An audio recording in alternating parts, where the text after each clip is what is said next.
Thank you. Good evening, everyone. I'd like to welcome you all to this regularly scheduled Planning Commission meeting for Tuesday, June 10th, 2025. I'd like to open the meeting at 7:30. May we please stand for the Pledge of Allegiance.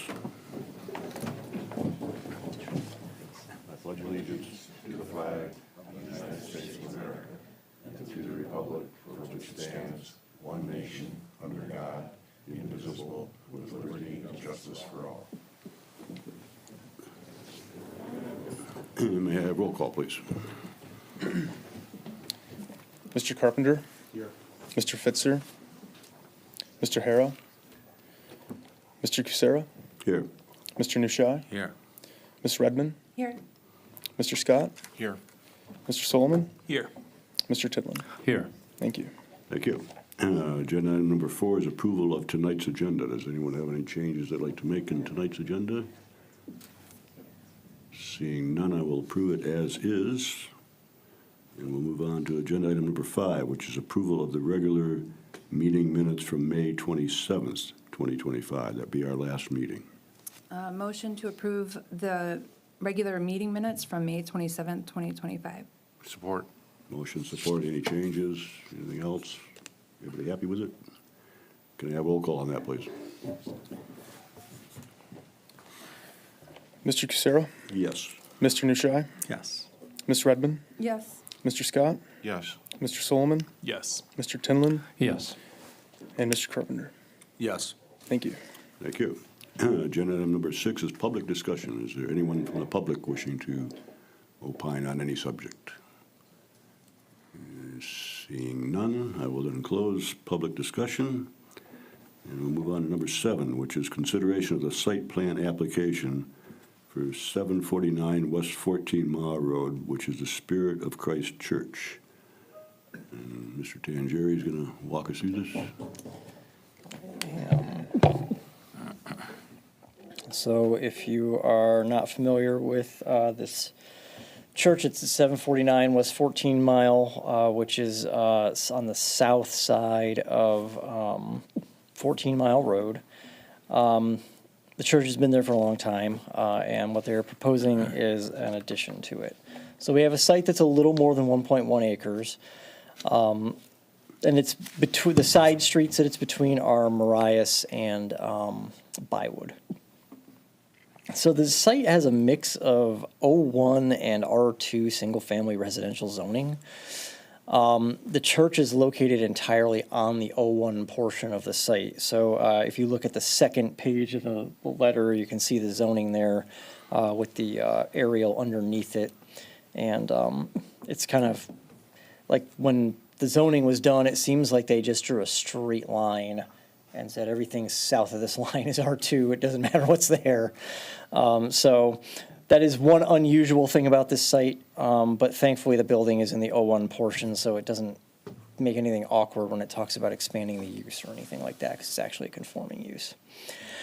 The church is 16,000 square feet. That's its footprint. There's one portion of it that has multiple levels, so the actual interior square footage is a little more than that. The site has a 99-space parking lot and a lawn east of the church, as well as an accessory building at the site's south end. It's kind of a shed. As always, when we review development or renovation of a developed site, our aim is to bring the site as substantially into compliance as possible where nonconformities are currently present. There are a couple of those that we're going to talk about over the course of this review. Planning Commission does maintain a degree of discretion as to when to accept an existing condition or to allow a nonconformity to persist. Looking around at the surrounding zoning, we have B1 across the street to the north, B2 to the west across Marias, more O1, and some more R2 across Bywood. Marias also has some R2 across it, and then, of course, the southern part of the site is R2, and so is everything to the south of it.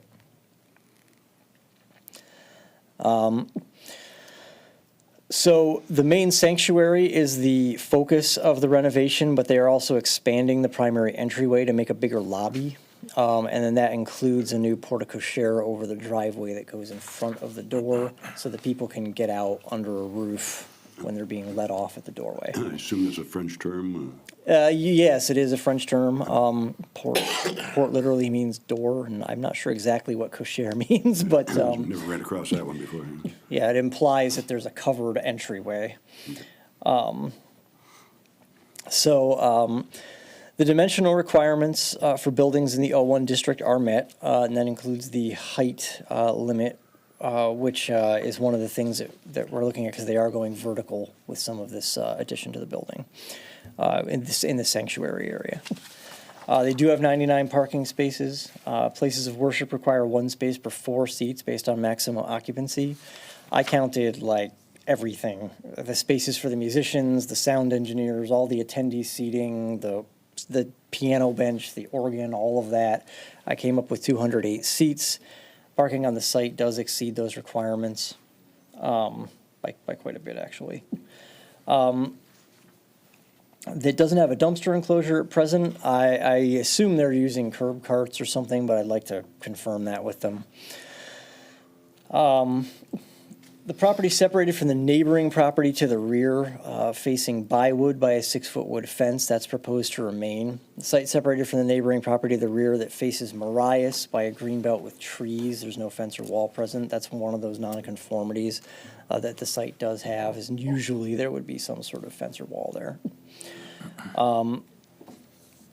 Looking at landscaping, we only had a conceptual landscape plan. We didn't have a full plan with a detailed planting list. That is something that'll be required, actually, to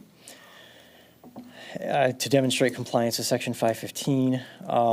The site generally has its required street trees and other required landscaping, apart from the full buffer to that southeast. The parking lot trees are slightly not conforming too, but they're not really changing the parking lot.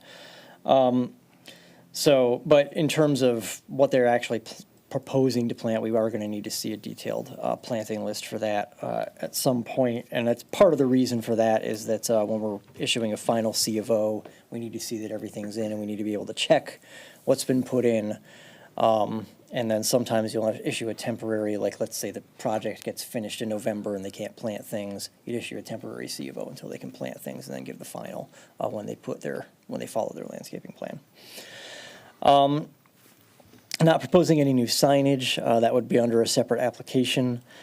Building materials, the new ground level facade has an OR label on it, ephes or masonry, and metal clad OR ephes on the Eiffel Tower, on the elevator tower. Sorry, I'm already in France. I'm going there next week on vacation, so. The area of the sanctuary where the roof will be raised has standing seam metal siding and a standing seam metal roof. Otherwise, the building's existing brick facade is going to remain. So, as we noted in the letter, ephes is a prohibited material within 10 feet of grade, in any event, we do need the actual proposed material to be confirmed, but we know that ephes can't be used within 10 feet of grade. So where we have those ORs, the OR material is what's going to be used in all those places, is what they're going to have to use. Whether they want to go with ephes above that is something that we can discuss with them, but we do need to nail that down tonight, what they're actually going to be using. They didn't provide a lighting plan. That is a requirement of site plan approval. They're not proposing to change the parking lot fixtures, which are full cutoffs. I checked on that. I assume there's going to be some sort of lighting under this roof that's leading into the new entryway. I also assume it will probably be recessed and will meet the cutoff fixtures and there won't be any problem, but we do need to be able to confirm that, so we do need a lighting plan. They're providing sidewalks, those are going to be maintained. They're going to move on the interior of the site because as that wall comes out, some of those sidewalks kind of run along the building right now, and those are going to have to come out so that there's a continuous sidewalk providing access to the entryway. It's accessed from 2 driveways onto Bywood and Marias, and both of those all 4 of those are staying. DPW, police, and fire all indicated that the plan was acceptable. AEW actually waived engineering review when they found out that they weren't changing the parking lot and that most of the area that the building is going to be expanding into is already actually paved, and some pavement is going to be removed from the site as well.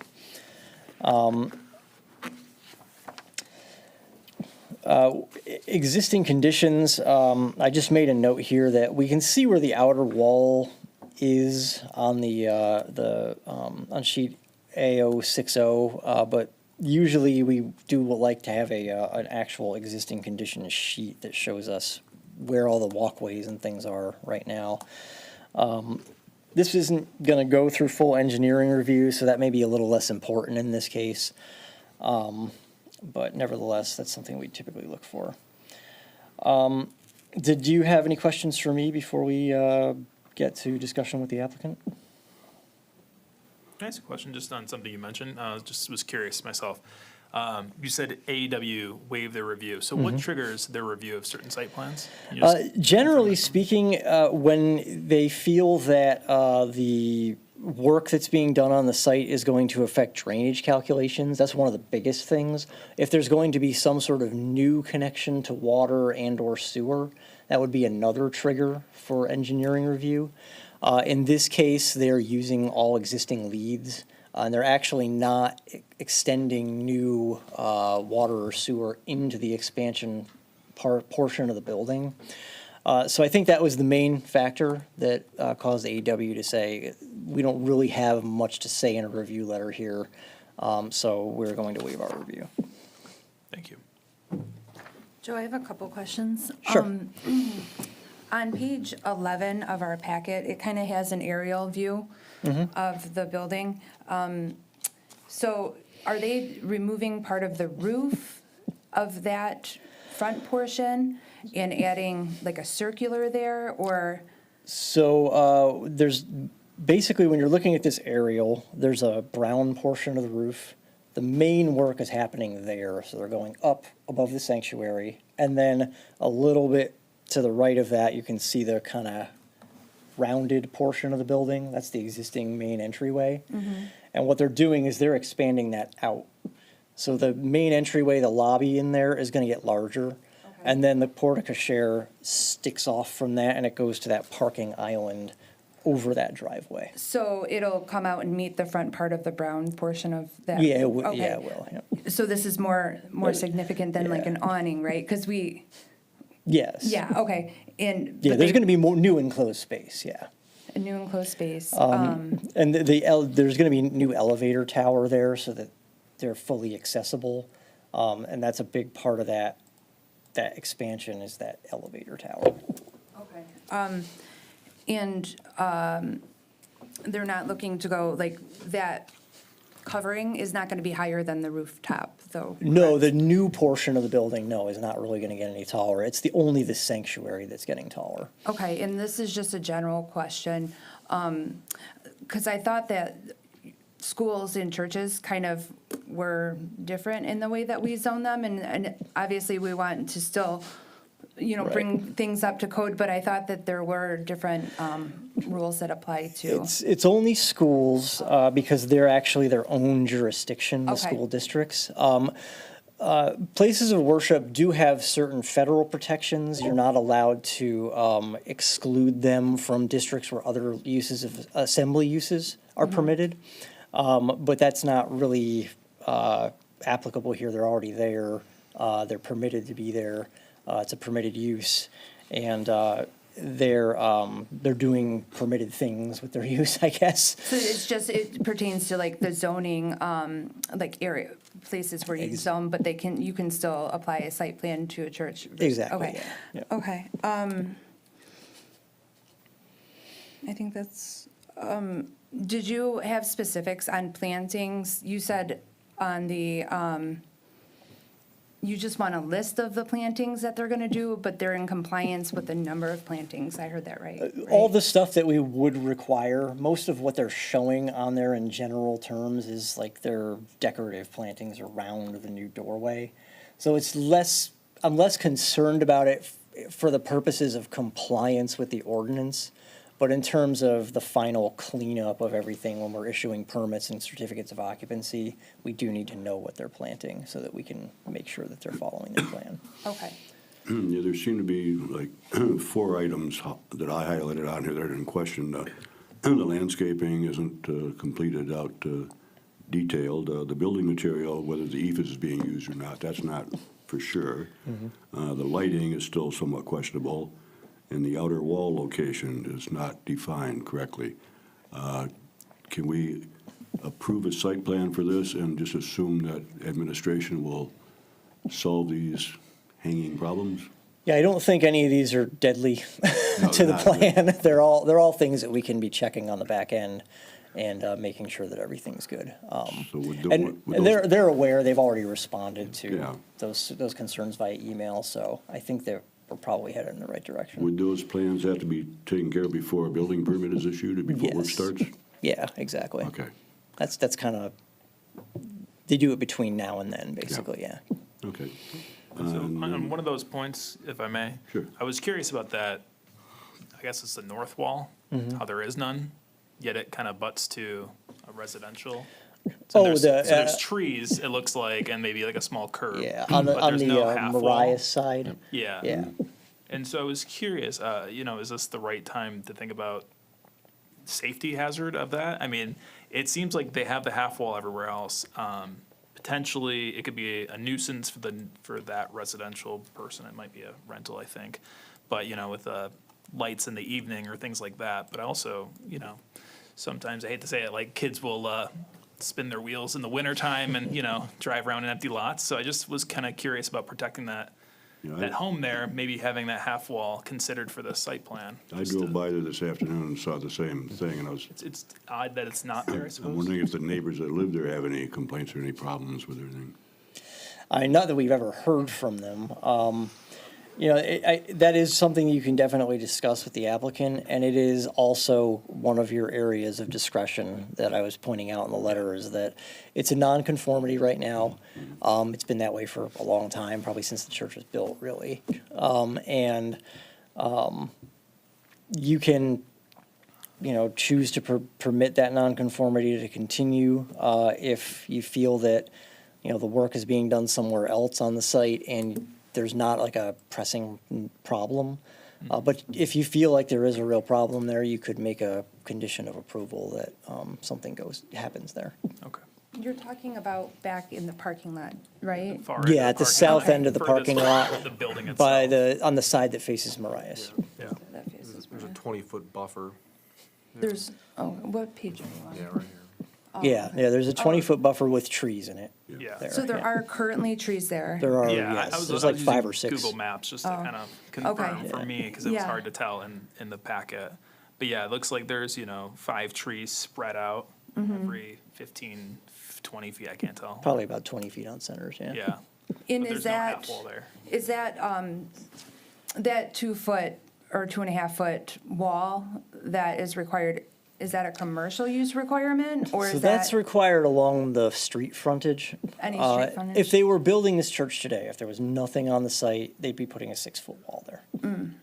But of course, as I said, it's been there for a long time, and this is an existing non-conforming situation that's, 6-foot wall? I thought that was exclusive to a certain type of use, like a, it's any non-residential use that abuts a one-family residential. okay. Yeah, or actually a multifamily use too would have to put that wall back there. Yeah, that's true. Okay.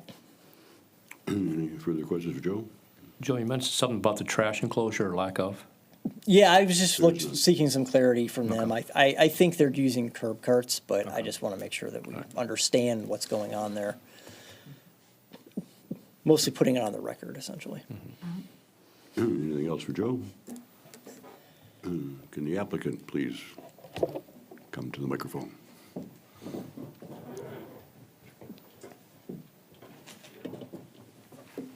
I'm Pastor Joel Brandt from Spirit of Christ Lutheran Church, and this is Roland Day. My name is Roland Day. I'm Senior Project Architect with John Takel Associates on the project. Good evening.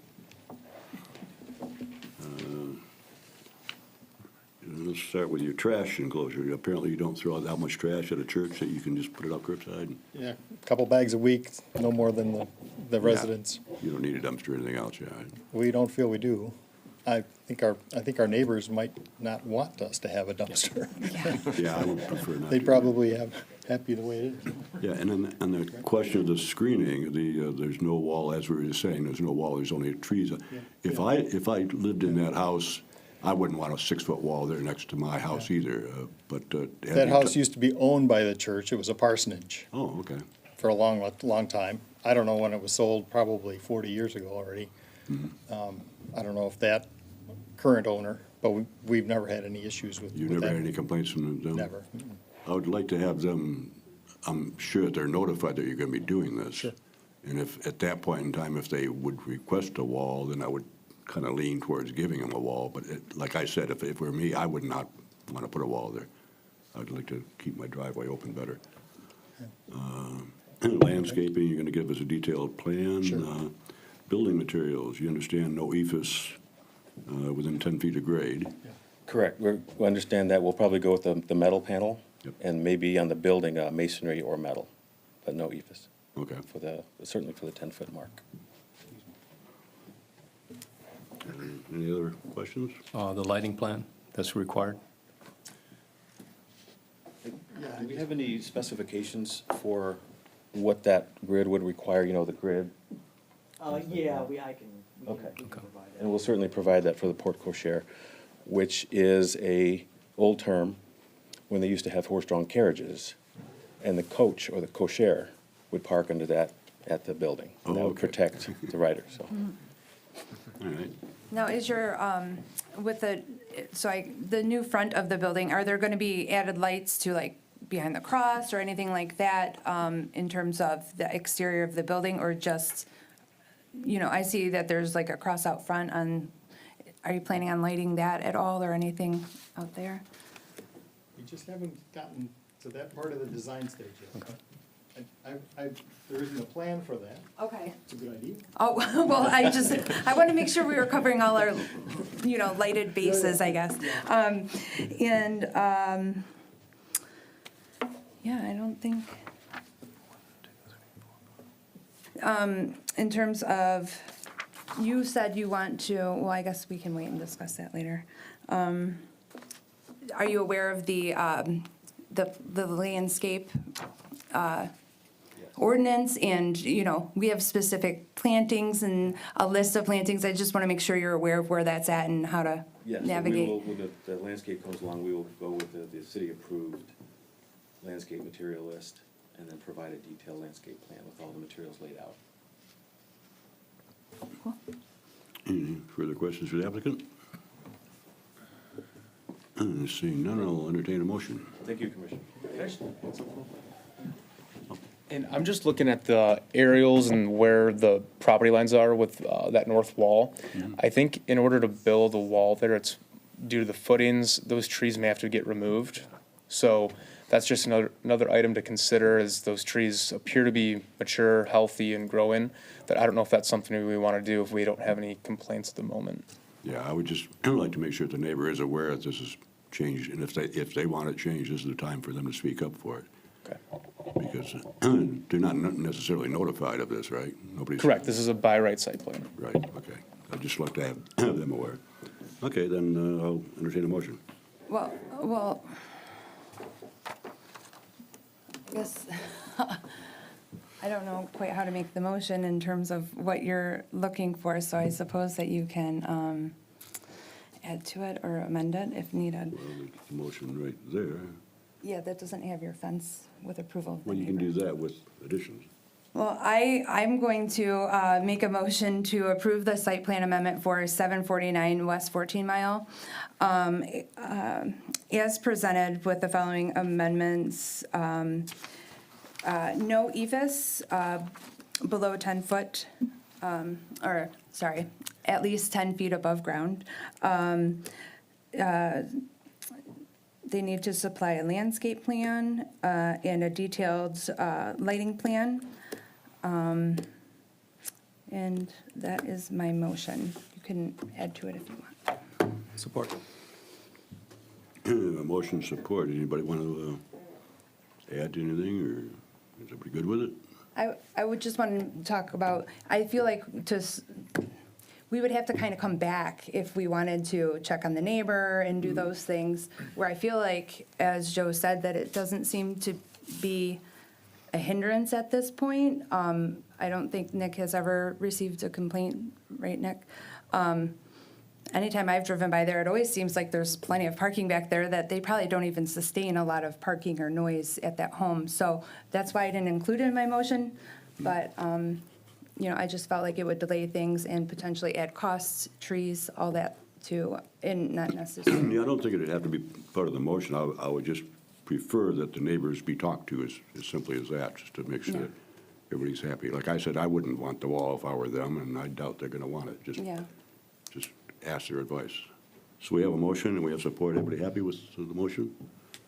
And may I have roll call, please?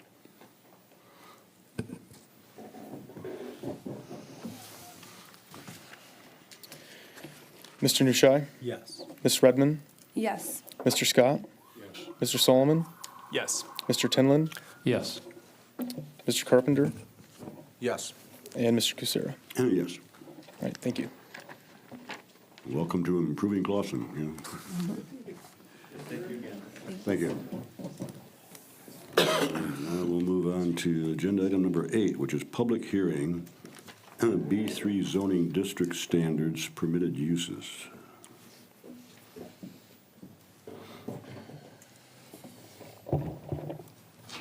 Right, so we had some discussion about this a couple meetings ago, and actually last meeting too. We looked at the language that you have in front of you.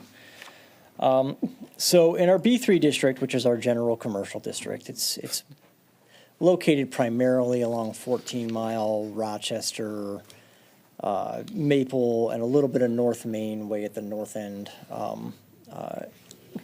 near Troy and the theater and all that. We've had a few inquiries about some long vacant spaces recently, by people asking to do what I would typically think of as a usual thing that you would do in a general commercial district, like medical office or indoor fitness type uses, and they're not listed in the B3 district. They are listed elsewhere, which, the way zoning works means that they're, strictly speaking, prohibited in the B3 district. But we took a look at all the list of all the permitted uses there and the list of all the special land uses there. And we basically determined that all the special land uses, the ones that require an extra level of scrutiny in a public hearing, are things that have something going on outside, a drive-through or, some sort of storage or something like that. They all have potential externalities, and all the things that are permitted uses are things that happen entirely indoors. So when we were thinking about these uses that people were asking us if they could do in spaces such as the space behind the CVS over at Rochester and 14 Mile, which has been empty for 15 years or something like that. It's been empty for a long time, or the better part of 15 years anyway. I've gone back through the street view over there as far as you can possibly go, and I've never seen an occupant in that space in any of the photos. They wanted to do an indoor fitness use over there, and it was not permitted. So we thought we'd come and talk about the possibility of adding some of those uses, and what we wound up with was adding, as permitted uses, meeting and banquet spaces, indoor fitness and recreation uses, offices, professional, and offices medical. And that will kind of open up the B3 district to some of those other commercial uses that for whatever reason have not been permitted there in the past. And hopefully we can get some of these spaces that are kind of problem spaces, things that have been vacant for a while or have trouble keeping tenants occupied. The one other thing that's happening here is because recreation, indoor is listed under special land uses right now, we were going to move that to permitted uses along with indoor fitness because it is entirely indoors, and take that out of the list of special land uses. But if you have any questions, Did we, I'm happy to we answer talked them. last time, did we have banquet uses in the writing now? Yes, I didn't hear you yep. put that in the list. I'm looking for it. Okay. Yeah, meeting and banquet spaces is item U there.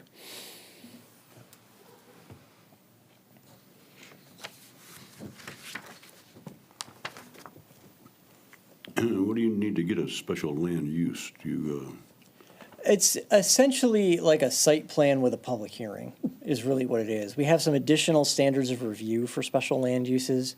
And the idea behind a special land use is that, you know, you might have a commercial district where you're allowing a bunch of things, but a subset of those things that you're allowing has more of an external effect on the properties around it or more potential for nuisance. So you might make those a special land use. That gives the public an opportunity to comment on the plan when it comes in. And then it also gives the planning commission enhanced ability to place conditions on that use when they approve it. okay, so there's automobile filling stations and service stations, Exactly. but not repair garage. Hopefully, we're not gonna be putting any more gas stations in Clausen. And we got rid of all the ones we had, most of them that we've had. Everything makes sense to me. I don't have any problems with this. I just had maybe two questions for Joe. So there's, in the permitted uses, the current language, I guess it's line item S, it says private service clubs, fraternal organizations, banquet and meeting halls. So how is that different than meeting and banquet spaces that you had asked us to include? Right, yeah, so the private service clubs and fraternal organizations, this exact phrase is in like every zoning ordinance in Michigan. Yeah. And generally speaking, what it's referring to is the, like, Knights of Columbus, Okay. That's what I VFW was kind of thinking of. thing. And Yep. we're trying to make it, trying to make sure that we're also covering the commercial side of things and Okay. not just the charitable organization side of things. So your meeting and banquet space just kind of broadens the use Right. here. Okay. And then, I couldn't think of where it might fall. I'm trying to think of like an art studio. I see like pottery Mm-hmm. down Rochester. There's more of those kind of uses that pop up from time to time. Sure. Would that fall anywhere in the current permitted uses, or how would you define something like that? I would probably permit it under retail. We also allow museums, so if you were like a real true gallery space, Yeah. and you weren't primarily retail, I think you'd be able to fit under museums as Okay. well. So we don't feel like it's being excluded by the list today. No, definitely not. Thank you. On that note, I was curious, we talked before about like indoor skating and stuff like, does that fall under recreation? Those types of uses are Yeah. like a recreation use? Okay. Yep.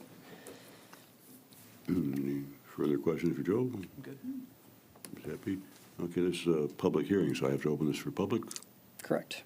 So at this point in time, I will open it for public, if anyone from the public wishes to opine on anything. Seeing none, I will then close public hearing. And do we need a motion to Yes, a motion to recommend adoption To send out to mayor and the council. city council. I move to approve the zoning ordinance amendment as presented. Support. motion support? And do we have to say it has to be sent on to mayor and council, or it just automatically happens? No, it's fine, that's implied. And then I'll take roll call then. Ms. Redmond, Yes. Mr. Scott, Yes.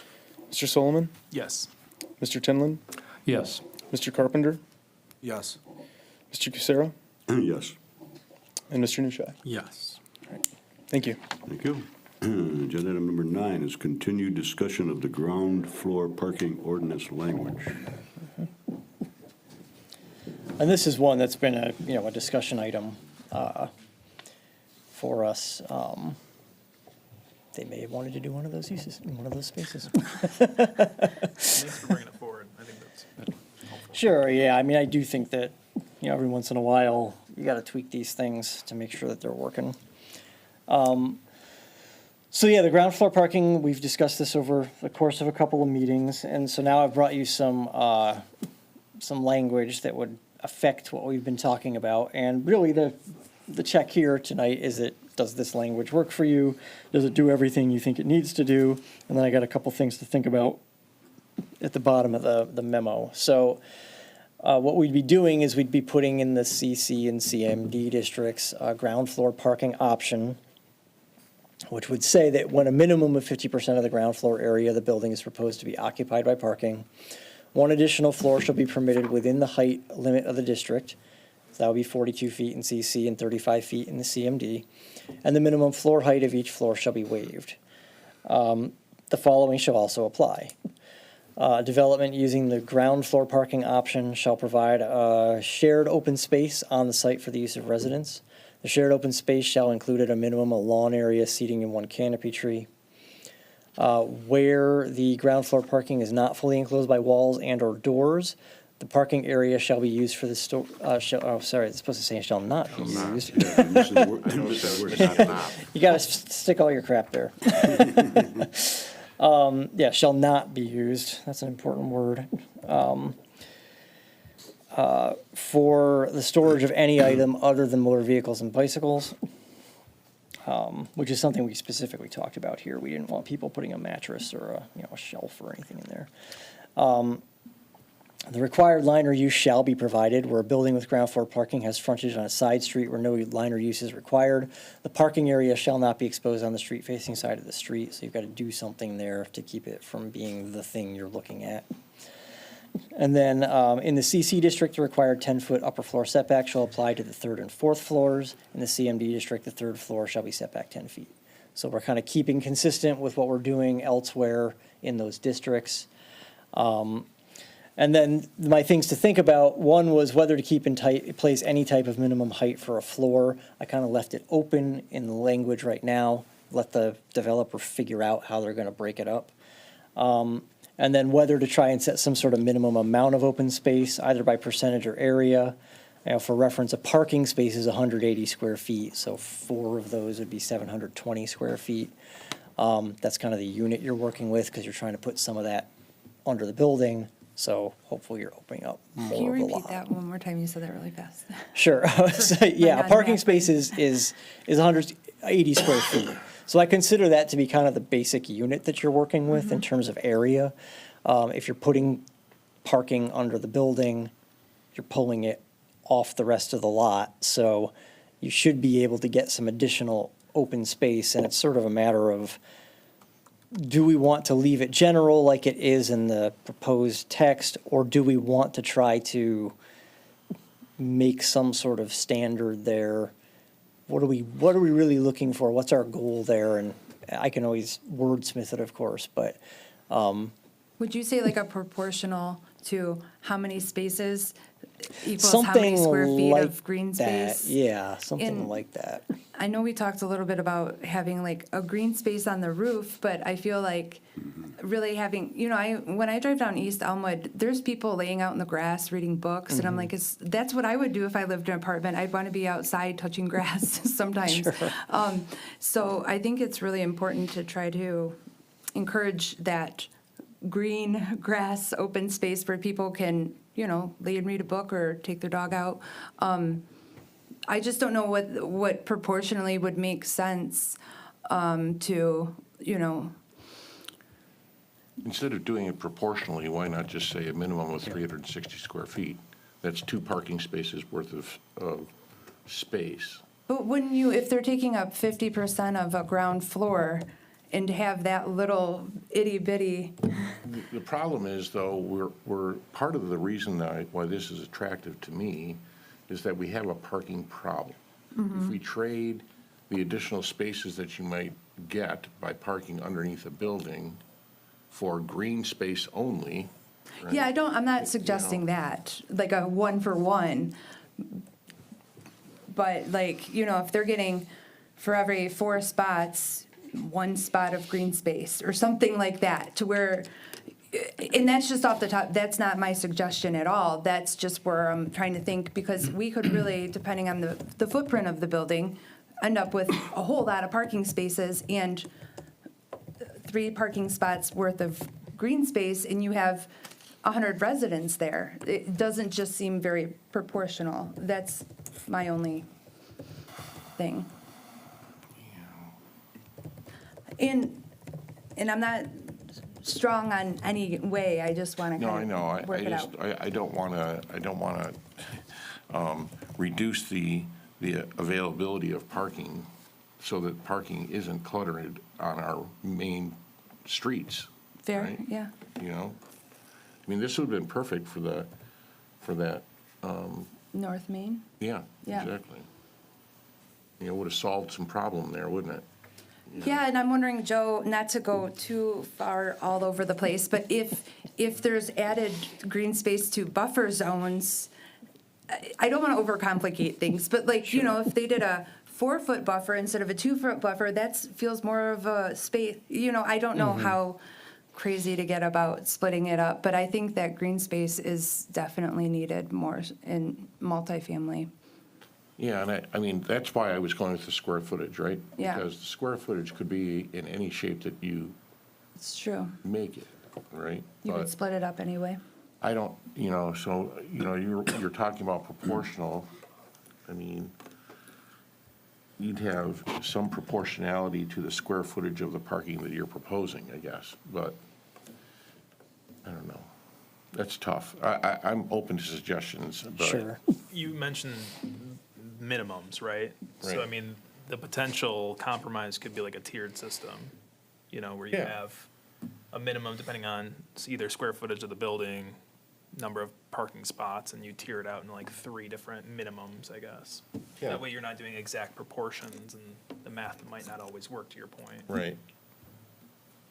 And what do you No, the guys right think about answer's the no. flexibility of being able to, you know, some lots might have more buffer on one side than the front, or, you know, especially if we're looking in city center, right? That might need to be broken up. Is that too am I Well- making it too complicated with that?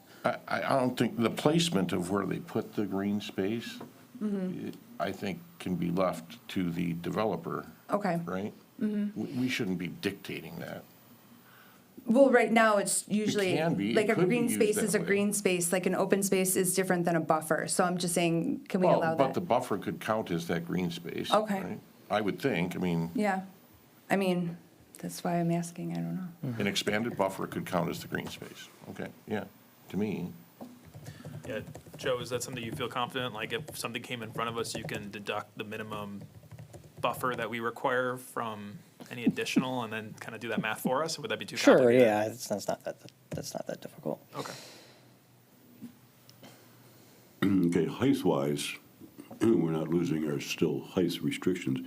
It says that upper floor setback shall apply to the 3rd and 4th floors. So we're building 4-story buildings now, but they have to remain to the same height It restrictions still that we has have on a that 40, 3-story? still has that 42-foot height limit, yeah, exactly. So you're 4 stories, but each room is, Yeah, right. You don't have to have, the way this is written, you don't have to have the 15 feet on the ground floor, which is what makes the Right. 3 other stories impossible, because you just don't have enough space for it. So if you're able to bring that ceiling height down on the ground floor, you can get, you know, the 3 floors up. And I've left it open to how they want to split it up, so that they can kind of figure out what actually works. lower ceilings in the parking area, Right. and they could even go under a little bit. Yeah, you could always go down a little bit if you Dig needed down a to, bit. yeah. Yeah, okay, I'm pleased with it. Is everybody happy with the? I had just one thought on the minimum height for a floor.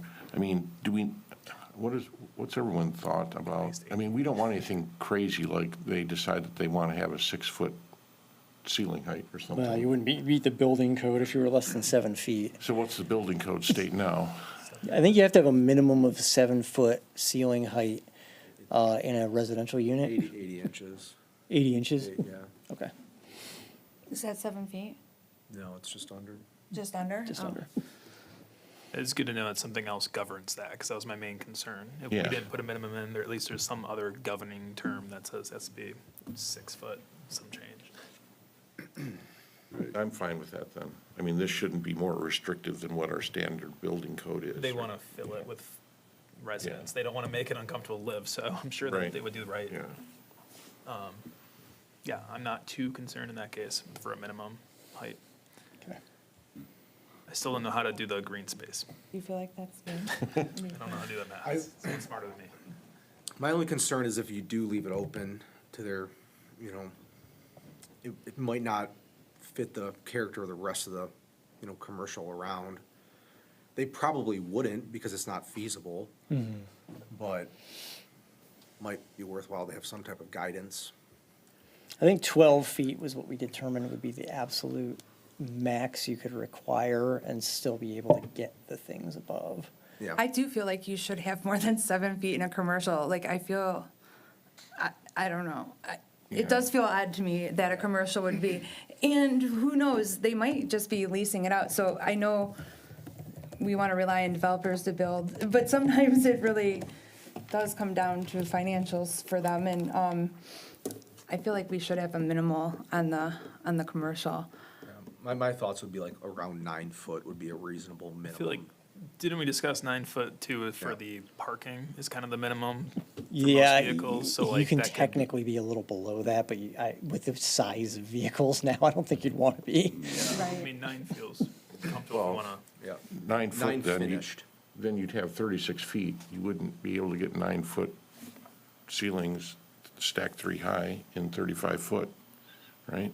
But there's 7-foot ceilings in residential. Yeah, you could do 8-foot ceilings even. So, If it was residential, I mean, 8 foot would be the minimum, it's customarily the minimum. Yeah. But, But that's on the upper floors. on the upper floors, Yeah. right? But you have enough there, right? For do a 9-foot and then 8-foot. A 9 foot finished, to define the finished, you know, because the developer would come in and they would need an additional foot or something for mechanicals, is what we Sure. discussed.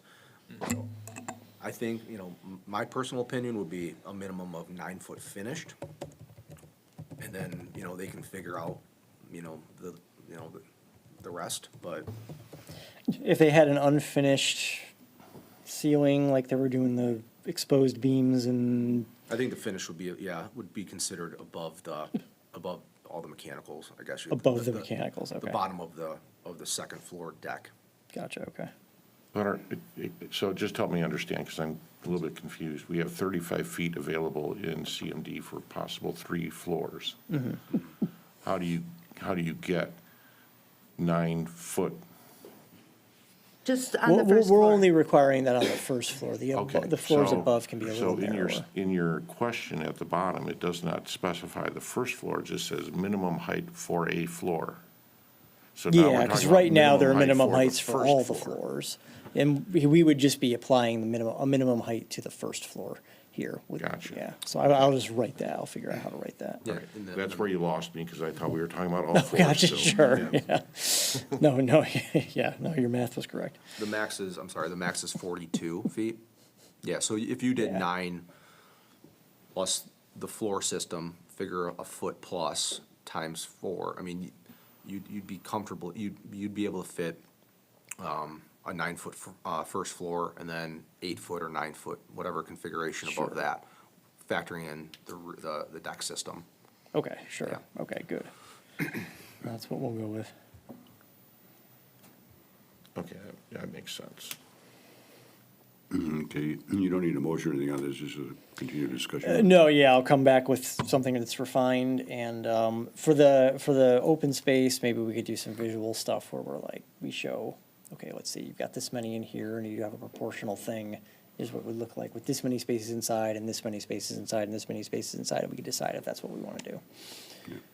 And have you talked to, I think I've asked you this before, but have you talked to builders to see like the incentive and like I what it mean, might feel to the like? extent that I can elbow someone in a meeting and go, Yeah. hey, we're thinking of doing this. I mean, I think there's a little bit of interest in it because they can then start doing the math and think like, okay, how does this affect what I can do on the site? And I think I think you will get some interest in it, Because I yeah. still, like you said, I want this to be something that is developer friendly, right? So if there's feedback on the green or the open space, I'm obviously open to figuring out the middle of Sure. that. We'll let Joe decide how to make it not complicated. No pressure, Joe. Yeah. Yeah. Keep it simple. Yep. Commissioner Solomon's idea here of kind of a tiered thing might make most sense, make it nice and simple, or simpler. I'm not sitting here figuring it out, but Yeah. Okay.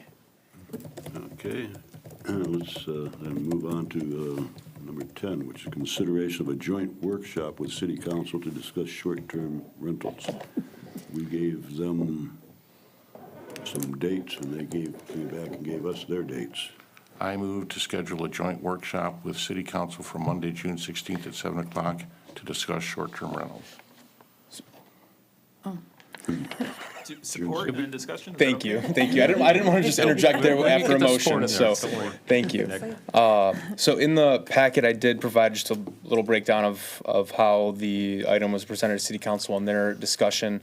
So after the meeting, I did hear from the mayor, who originally had a scheduling conflict for the 18th, that she can be available that day, and I did hear from another council member that the 18th would work the best for them. And so I know that the goal is to have as many bodies at this meeting from both PC and council to discuss. And so that would be the date that I would ask and recommend that the planning commission have the meeting for. That'll also give us a little bit more time to come up with, I guess, the recommended items. I mean, a lot of it's gonna be stuff you've seen before from Joe.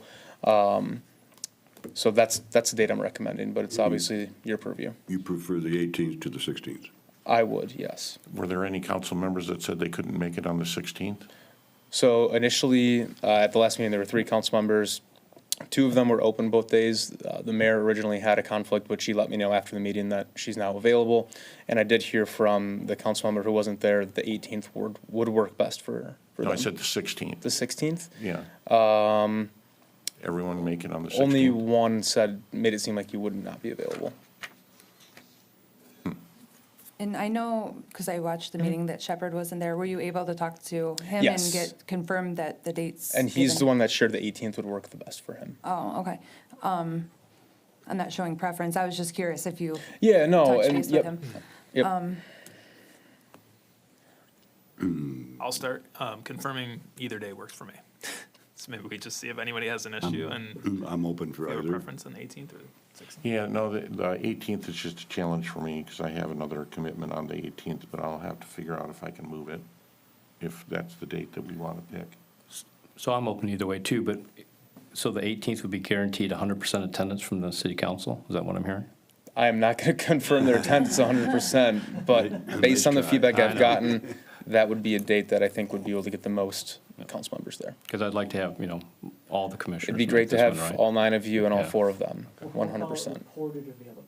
Yes. Okay. I'm flexible on either day too. I'm good on 18th. You guys good on 18th? I can make it work. I mean, yeah, I'll figure it out. Either day is not necessarily convenient, so they're both as inconvenient. Okay, we never got support on your motion for the 16th, so that just kind of went away. No, I did support just for so, discussion. yeah, Oh, for discussion, huh? But we can but, amend it. yeah, the motion on the table is for the 16th. Yeah, if you said that there's one council member that's not going to be able to make it on the 16th, then that's problematic because we need all of them there. Yeah. Right. So is that what you're saying? I just want to confirm. Yes, Someone said they again, based on, cannot I make it on can't the say for 100% that something isn't going to happen or schedule may change, but based on the feedback that I've gotten from all of them, the 18th would be the date that, That's a preferred date, but did you hear from someone that they cannot make it on the 16th? yes. Okay, that's what I wanted to know. Would you revise your motion then to change? Sure, we'll make it the 18th. To the 18th Yeah, At 7 PM? yep. at 7 PM. Do we need to support that? Support, continued Yes. support. Need Yes. support, got support. Can I roll call it, please? Mr. Scott? Yes. Mr. Solomon? Yes. Mr. Tinlin? Yes. Mr. Carpenter? Yes. Mr. Kucera? Yes. Mr. Nushai? Yes. Ms. Redmond? Yes. Thank you. And Nick, we didn't get in the discussion. Are you guys going to try to get a summary of the original request that came from council that we worked on? Because it was, the real estate laws, et cetera, but as you look at the meeting, that was not the discussion points. So is there a way we can do a historical document to remind Yes, them that's exactly what why, they've again, asked the us for? additional day may help Okay. allow us to compile all the information, because I want to take everything that Joe's and Giffords presented up until this point, the comments from the council at last meeting, so just kind of regurgitate everything on some paper, that way everyone's on the same understanding of what we're talking about, and then we'll see where the discussion goes, and hopefully we can kind of come to a consensus. We can't vote at the meeting, it's a workshop, but at least everyone can share their opinion, come to some type of an agreement on something, then present new language. Well, to Commissioner Tinlin's point, what I believe you were asking is, prior to that, there were some specific concerns that they were presented to us, right? And then we discussed it, made some modifications, sent it back to them after those initial concerns. And then at this last meeting, those concerns, not a problem. New ones now, right? I just want to make sure that we have that laid out in a document of how we got here. Yeah, I thought I answered that. Okay. Maybe I wasn't clear, I I apologize. want to make sure, because you were talking about the previous meeting, and it's not just the previous meeting. Yeah, It's- Yeah, and I said going back historically, I thought I did, my Yeah, apologies. and we've been working on this how long? And up to even discussion a few years ago when they first made the Since ordinance? I'm only looking at the light at the end of the tunnel here. All right, so, okay, all right. Yeah, yeah, at one point, we had fenced-in yards required, and we took that off, and then they came back with other changes. This is going to be just a joint workshop, so there's no voting going on, we're just having a discussion. That's correct. Then it's gonna have to come back to us to tweak it, and then it has to be sent Maybe on to not, the mayor. we'll see. Then it has to be sent on to mayor and council for their approval, and it has to have a public hearing at the same Re- time, right? Regardless of if it changes or not, it'll come back to the planning commission. You would approve it, set a public hearing, have another public hearing, and then at that point, recommend it to council, and then they would have a first and second reading on that ordinance. So we're looking probably 2 months at best. Based on meeting alignments, probably. Yeah, okay. And then, Nick, I know I'm going to ask this question later. So is this going to be televised or no? It's open to the public, right? But will it be Yes, so there televised? is and typically our joint meetings are held in the community room, but there is a ZBA meeting in here at 7:30 that night.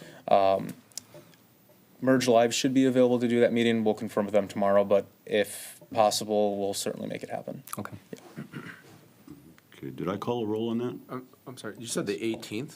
Isn't, oh, it's Juneteenth is a holiday? Yes. That's why, okay. Yes, Yeah, Yeah. yes, we did do roll on that. did you roll? Okay, so then we're moving on to planners report.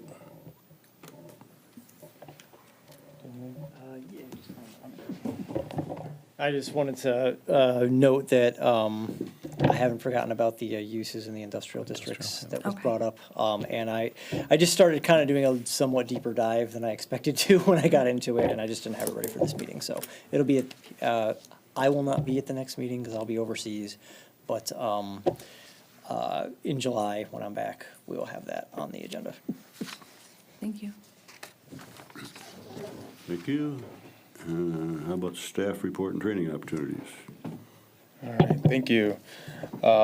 So every July, the Michigan Association of Planning starts a new cycle. So we're in the process of submitting everyone on the PC and ZBA to be part of that. So you'll likely get some type of email correspondence from them, as I imagine you're already getting on a consistent basis.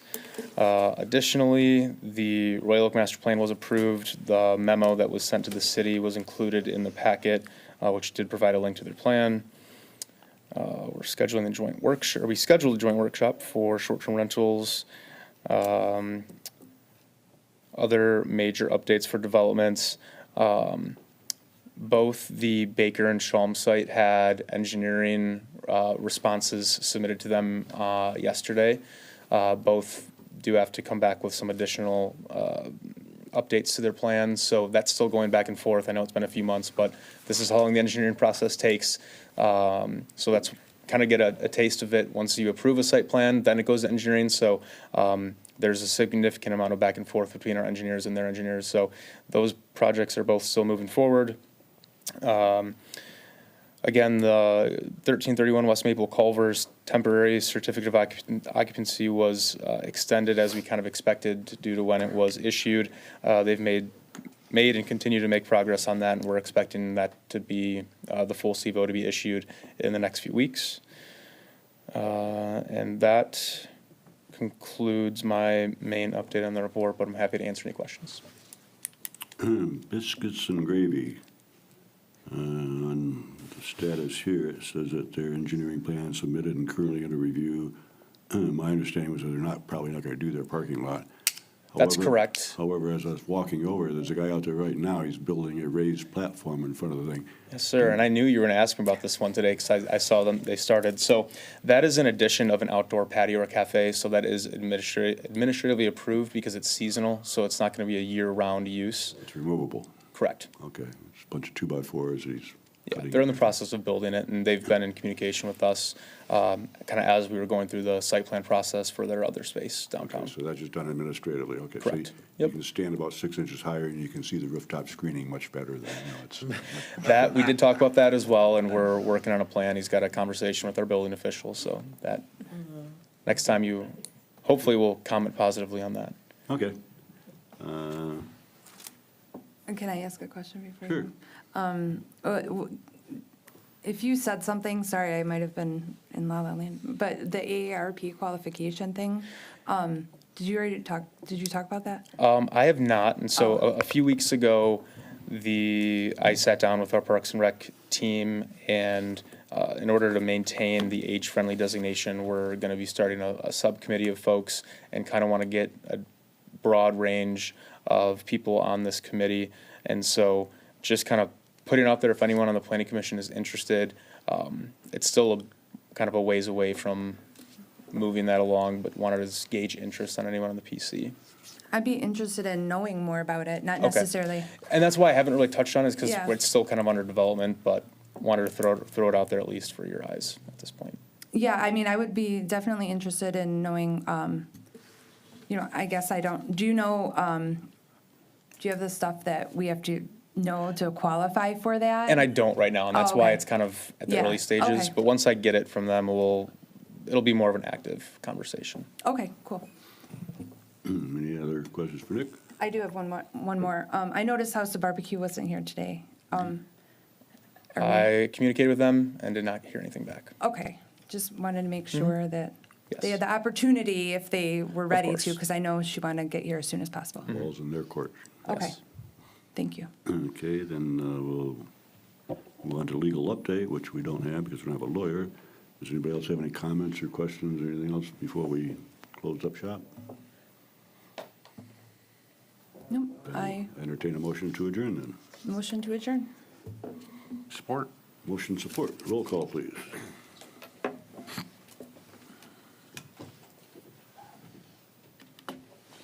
Mr. Solomon, Yes. Mr. Tinlin, Yes. Mr. Carpenter, Yes. Mr. Cusero, Yes. Mr. Nushai, Yes. Ms. Redmond, Yes. and Mr. Scott. Yes. Thank you. Thank you, everyone.